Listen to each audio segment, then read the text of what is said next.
आज आपण सराव संच 1.3 प्रॅक्टिस सेट 1.3 तील काही गणित बघणार आहोत. Question number 1. प्रश्न पहिला. जर ए बरोबर A B C D E हे घटक आहेत मध्ये आणि बी मध्ये सी डी ई एफ व सी मध्ये बी आणि डी असे घटक दिलेले आहेत आणि डी मध्ये ए आणि ई म्हणजे 4 संच दिलेले आहेत.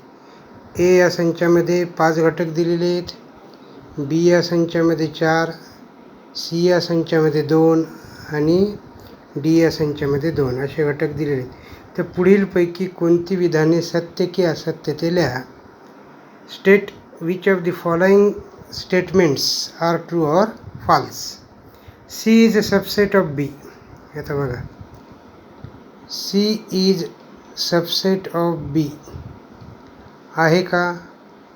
नाही. इथं मी कारण लिहिलेले, कारण बी हे अक्षर सीमध्ये नाही, बीमध्ये नाही.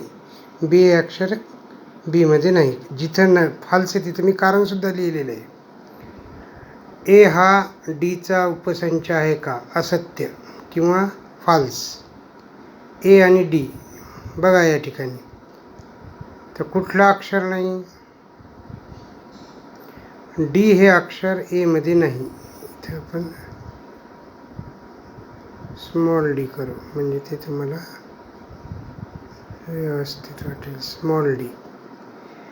त्याच्यानंतर तिसरं, डी हा बीचा उपसंच आहे का? हे सुद्धा असत्य आहे, कारण ए हे अक्षर बीमध्ये नाही. हे अक्षर का बघा बीमध्ये.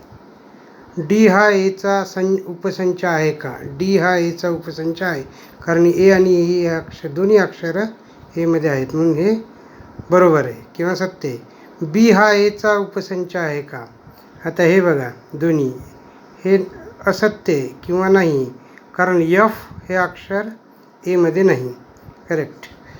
आणि 6वा, सी हा एचा उपसंच आहे का? सत्य. सी हा एचा उपसंच आहे का? बी आणि डी हे दोन्ही अक्षर एमध्ये आहेत, म्हणून उपसंच आहे. प्रश्न दुसरा. 1 ते 20 मधील नैसर्गिक संख्यांचा विश्वसंच घेऊन एक्स आणि वाय वेन आकृतीने दाखवा. Take the set of natural numbers from 1 to 20 as universal set and show that X and Y set X and Y using Venn diagram. Venn डायग्रामनं दाखवायचे. आता एक्स संच कसा दिलेला आहे? एक्सचा असा संच आहे की एक्स ही नैसर्गिक संख्या असून 7पेक्षा मोठी आणि 15पेक्षा लहान आहे. X is set of all X such that X belongs to X is a natural number and 7 is less than X less than 15. आता यू हा संच कसा येईल? Universal set. 1 ते 20 पर्यंतच्या सगळ्या संख्या लिहिलेल्या आहेत मी, सगळ्या संख्याला 1 ते 20 दरम्यानच्या. आणि एक्स संच आता आपण मांडू यादी पद्धतीने. 7पेक्षा मोठी आणि 15पेक्षा लहान संख्या 8, 9, 10, 11, 12, 13, 14 आणि 15. मग आता या संख्या सोडून राहिलेला संच म्हणजे वाय, म्हणजेच 1, 2, 3, 4, 5, 6, 7, 16, 17, 18, 19, 20 हा म्हणजे संच म्हणजे वाय. आता यांची वेन आकृती. यू म्हणजे एकूण 20 संख्या. एक्समध्ये आलेल्या संख्या ज्या आहेत त्या पाहून या गोलमध्ये लिहा. वायमध्ये आलेल्या संख्या इथे लिहा. आणि एकूण संच कॉमन कुठलाही घटक नसल्यामुळे हा जो आहे हा एक्स संच आहे, हा वाय संच आहे. एकूण 20 संख्या आहेत. ही झाली त्याची वेन आकृती. दुसरं, वाय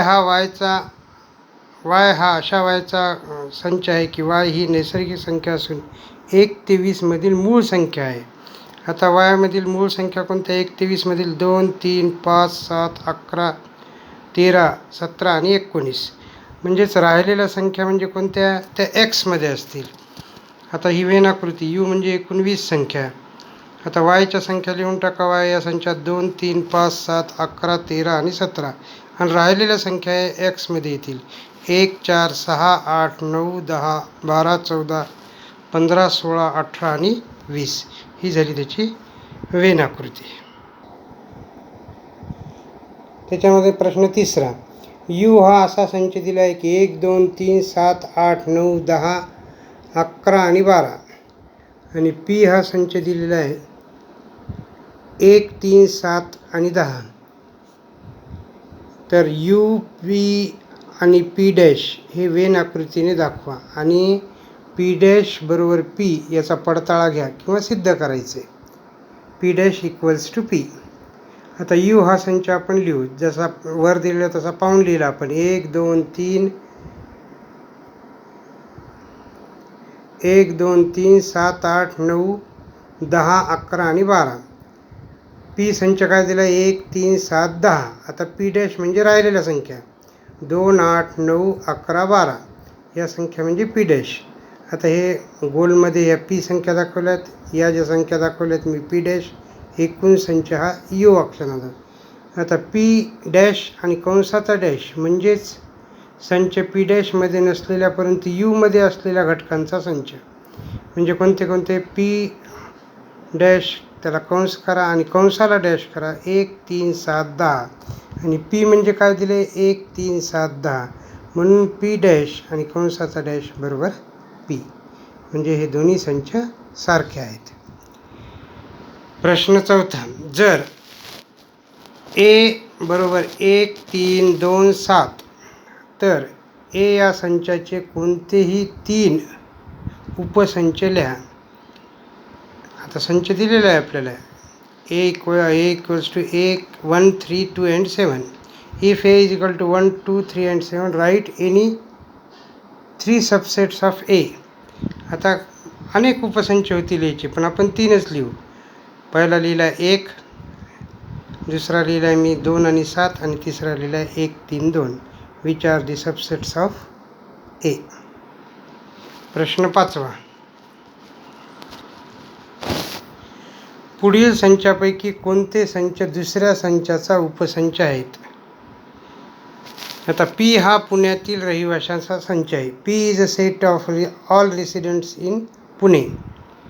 यम हा मध्य प्रदेशातील रहिवाशाचा संच आहे. M is a set of all residents in M P किंवा मध्य प्रदेश. आय हा इंदोरमधील रहिवाशाचा संच आहे. I is a set of all residents in Indore. B हा भारतातील रहिवाशाचा संच आहे. B is a set of all residents in India. H हा महाराष्ट्रातील रहिवाशाचा संच आहे. H is set of all residents in Maharashtra. वरीलपैकी कोणता संच या उदाहरणातील विश्वसंच म्हणून घेता येईल? Which set can be universal set for all the above sets. आता आपण याचे उपसंच लिहू. पी हा एचचा उपसंच आहे म्हणजे पुणे महाराष्ट्रात येते. पी हा बीचा उपसंच आहे म्हणजे पुणे भारतातसुद्धा येते. आय हा यमचा उपसंच आहे म्हणजे आय म्हणजे इंदोर हा मध्य प्रदेशमध्ये येतो. त्याच्यानंतर आय हा बीचा उपसंच आहे म्हणजे इंदोर भारतात येते. यम हा बीचा उपसंच आहे म्हणजे महाराष्ट्र भारतात येतो. मध्य प्रदेश भारतात येतो. यम हा बीचा उपसंच आहे म्हणजे मध्य प्रदेश भारतात येतो. आणि एच हा बीचा उपसंच आहे म्हणजे एच महाराष्ट्र भारतात येतो. हे 6 उपसंच आपल्याला वरूनपैकी लिहिता येतील. पण बी हा सगळ्यात मोठा संच आहे कारण तो देश आहे आणि बाकीचे राज्य आणि शहर आहेत. म्हणून बी हा या उदाहरणातील विश्वसंच आहे. So that B is a universal set in this example. 6वा प्रश्न, पुढे काही संच दिले आहेत. त्यांचा अभ्यास करताना कोणता संच त्या संचासाठी विश्वसंच घेता येईल? Which set of the number can be universal set. आता बघा, ए बरोबर 5च्या पटीतील संख्या. A is a set of multiple of 5. B 7च्या पटीतील संख्या. B is a set of multiple of 7. आणि सी 12च्या पटीतील संख्या म्हणजे C is a set of multiple of 12. आता ए संच लिहू आपण. 5च्या पटीतील संख्या 5 10 15 20 25 30 डॅश डॅश डॅश. बी हा संच लिहू 7, 14, 21, 28, 35 डॅश डॅश डॅश. सी संच 12, 24, 36, 48, 60 डॅश डॅश डॅश. म्हणजे इथं तो पाडायला यायचा 5चा, 7चा, 12चा. आता नॅचरल नंबर्स कसे आहेत? 1, 2, 3, 4 ते अनंत, इन्फिनिटी. डब्ल्यू कसा संच आहे? 0, 1, 2, 3 म्हणजे होल नंबर्स ते अनंत, इन्फिनिटी. आय हा -3, -2, -1, 0, 1, 2, 3 इन्फिनिटी. आता बघा, ए हा संच एनचा उपसंच आहे, म्हणजे ए या संचातील सगळे घटक एनमध्ये येतात. ए या संचातील सगळे घटक डब्ल्यूमध्ये सुद्धा येतात. ए या संचामधील सगळे घटक आयमध्ये सुद्धा येतात. म्हणून आता बीमध्ये बघा, बी या संचातले सगळे घटक एनमध्ये येतात, डब्ल्यूमध्ये येतात, आयमध्ये येतात. तसेच सी या संचातले सगळे घटक एनमध्ये येतात, डब्ल्यूमध्ये येतात आणि आयमध्ये येतात. म्हणून एन, डब्ल्यू आणि I are universal set for A B C. N, W आणि आय हे ए बी सी या संचाकरता विश्वसंच आहेत. नंबर 2, पी बरोबर 4, 8, 12, 16 आणि टी बरोबर 2चा वर्ग, 4चा वर्ग, 6चा वर्ग, 8चा वर्ग डॅश डॅश डॅश असं दिलेलं आहे. आता एन, डब्ल्यू आणि आय म्हणजे नैसर्गिक संख्या, पूर्ण संख्या आणि पूर्णांक संख्या हे पी आणि टी या संचासाठी विश्वसंच आहेत. N, W, I are the universal set for P and T. म्हणजे यातील पी आणि टी यातील सगळ्या संख्या या तिन्ही संचामध्ये येतात. म्हणून हे तिन्ही या संचाचे उपसंच आहेत. प्रश्न 7वा. वर्गातील सर्व विद्यार्थ्यांचा संच हा विश्वसंच मानू. गणितात 50% किंवा 50%पेक्षा अधिक गुण मिळवणाऱ्या, इथं गुण शब्द राहिलेला, गुण मिळवणाऱ्या विद्यार्थ्यांचा संच जर ए मानला तर एचा पूरक संच लिहा. All the students of class in are universal set. The set A is a students having 50% or more marks in maths. Right A dash. पूरक संच लिहायचा त्याचा. मग ए हा संच कसा होईल? गणितात 50% किंवा अधिक गुण मिळवणारे विद्यार्थ्यांचा संच. आणि ए डॅश कसा राहील? मग हे अधिकचे झाले, मग ए डॅश कसा राहील? गणितात 50% किंवा त्यापेक्षा कमी गुण मिळवणारे विद्यार्थ्याचा संच. म्हणजे अधिकवाला ए आणि त्याचा पूरक संच म्हणजे कमी. 50%पेक्षा अधिक म्हणजे ए, 50%पेक्षा कमी म्हणजे ए डॅश. ए कसा लिहिता येईल? Set of all students secure 50% or more marks in mathematics. And A dash is set of all students secured less than 50% marks in mathematics. आता संचावरील क्रिया. Operations of sets. नंबर 1, 2 संचांचा छेद. संच ए आणि संच बी दिले असता दोन्ही संचातील सामायिक घटकांच्या संचाला 2 संचांचा छेद संच म्हणतात. तो अशा रीतीने लिहितात. ए छेद बी. हे छेदचं चिन्ह आहे, उलटं यू लिहायचं तिथं. ए छेद B. Intersection of set. If A and B are 2 sets, their intersection is the set of all common elements in A and B and denoted as A intersection B. याला intersection म्हणायचं. आता समजा उदाहरण, ए या संचामध्ये x, you, V, W हे अक्षर आहेत आणि बीमध्ये एक्स, वाय, डब्ल्यू हे अक्षर आहेत. मग याचं इंटरसेक्शन कॉमन अक्षर कोणते आहेत? एक्स आणि डब्ल्यू. म्हणून A intersection B is equal to X and W. A छेद बी बरोबर एक्स, डब्ल्यू. आता 2 संचांचा संयोग.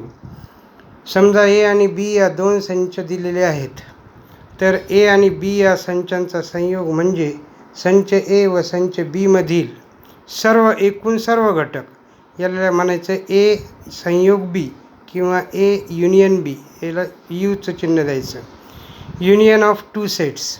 Suppose A and B are 2 sets. Union of set is both the elements in the set A and B all together and denoted by A union B. हे युनियनचं चिन्ह. आता आपण उदाहरण बघू.